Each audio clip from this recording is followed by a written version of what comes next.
అందరికీ ముందుగా నమస్కారం. నా పేరు వంగరి సాయి కుమార్, బుడుపల్లి జనసేన పార్టీ.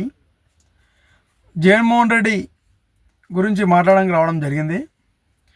నిన్న మాట్లాడుతూ ప్రెస్ మీట్లో పోలీస్ అధికారుల బట్టలు ఊడదీసి నిలబెడతా అని మాట్లాడుతుండు జగన్మోహన్ రెడ్డి. జగన్మోహన్ రెడ్డి సిద్ధం అని ఎలక్షన్ ముందు ఆంధ్ర రాష్ట్ర మొత్తం ఫ్లెక్సీలు వేయించాడు. మీ అందరికీ తెలుసు. ప్రజలకి మంచిగా అర్థమైపోయి ఇంట్లో నుంచి బయటికి వెళ్ళకుండా సిద్ధంగా ఇంట్లో వండబెట్టారు. అయినా కూడా సిగ్గు శరం వరకు రాలేదు జగన్మోహన్ రెడ్డికి.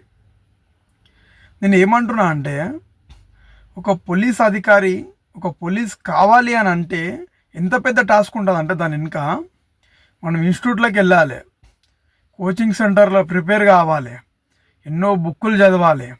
చాలా పెద్ద టాస్క్ అది. ఎన్నో చదివినాక నోటిఫికేషన్ పడితే ఎన్నో వేల మంది పోటీలా మనం బాగా కష్టపడితే మనకు వచ్చిన ఉద్యోగం అది. వాళ్ళు లాక్కొని ఏదో గుంజుకొని వచ్చిన ఉద్యోగం కాదు అది. పోలీస్ డిపార్ట్మెంట్ ఉద్యోగం అంటే చాలా కష్టపడి సంపాదించినటువంటి ఉద్యోగం అది. నువ్వు బట్టలిప్పి నిలబెడతా అంటే నిన్ను నిలబెట్టే రోజులు వస్తాయి. ఆల్రెడీ 17 నెలలు జైల్లో చిప్పకూడదు నిన్ను. అప్పుడు పోలీసు వాళ్ళు ఫుట్బాల్ ఆడుకోరు నేను. అయినా కూడా నీకు సిగ్గు లేకుండా మళ్ళీ బట్టలిప్తా అని మాట్లాడితే ఇక నేను ఏం చేయాలో కూడా ఆంధ్ర రాష్ట్ర ప్రజలకు అర్థమవుతలేదు. మ్యాటర్ ఏంటంటే, జగన్మోహన్ రెడ్డి దగ్గర సబ్జెక్ట్ అనేది లేదు.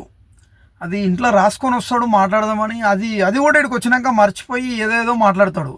ఇక మీరు 5 సంవత్సరాల కాలంలో మీరు అందరూ చూసిర్రు కాబట్టి ఆయన కొద్దిగా మరి కొంతమంది ప్రజలేమో సైకో అనుకుంటారు, కొంతమంది ప్రజలేమో ఇక నాలెడ్జ్ లేనంతో ఏం మాట్లాడితే ఏం లాభం అని అనుకుంటారు.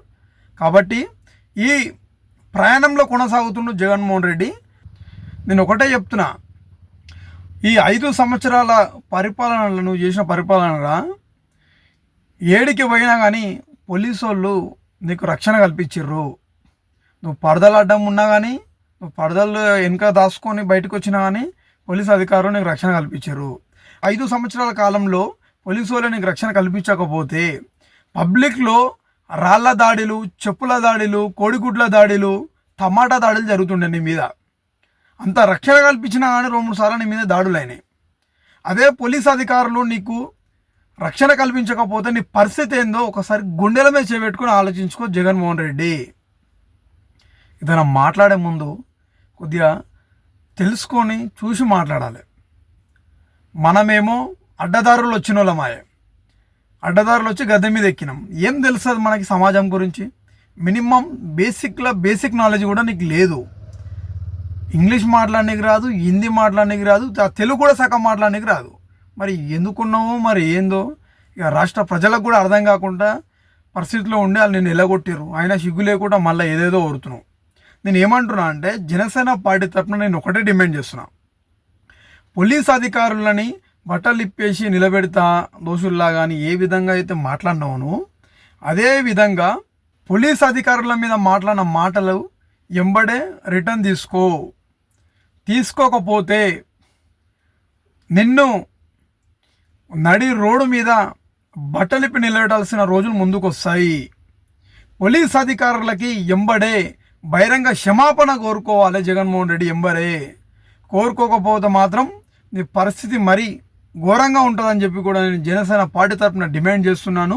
ఆంధ్ర రాష్ట్రం ఉప ముఖ్యమంత్రి పవన్ కళ్యాణ్ గారు కూడా దీని గురించి చాలా స్పష్టంగా యాక్షన్ తీసుకుంటాడని కూడా నేను నమ్ముకుంటూ, పోలీస్ అధికారుల గురించి ఎవ్వరు ఎక్కడ ఏం మాట్లాడినా కానీ కొద్దిగా చూసి మాట్లాడితే బాగుంటుంది. ఎందుకంటే మనకు వాళ్ళు రక్షణ కల్పిస్తున్నారు కాబట్టి వాళ్ళని మనం తిట్టడం కరెక్ట్ కాదు ప్రజాస్వామ్యంలో అని చెప్పి కూడా నేను జగన్మోహన్ రెడ్డికి చాలా స్పష్టంగా సున్నితంగా చెప్పదలుచుకుంటున్నాను.